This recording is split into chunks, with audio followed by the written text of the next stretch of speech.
Hi guys, in this video I'm going to show you how you can change country in Facebook page. So first step you need to do is to open Facebook and you need to log in into your Facebook account first. So wait for a few seconds so that my Facebook will be open.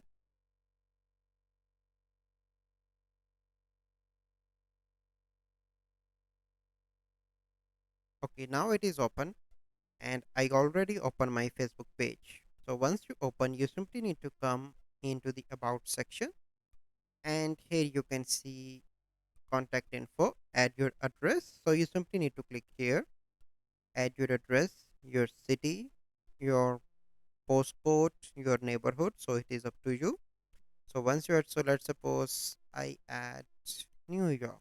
So this is an example. I don't want to share my address and you select the city. So here I'm going to add New York again.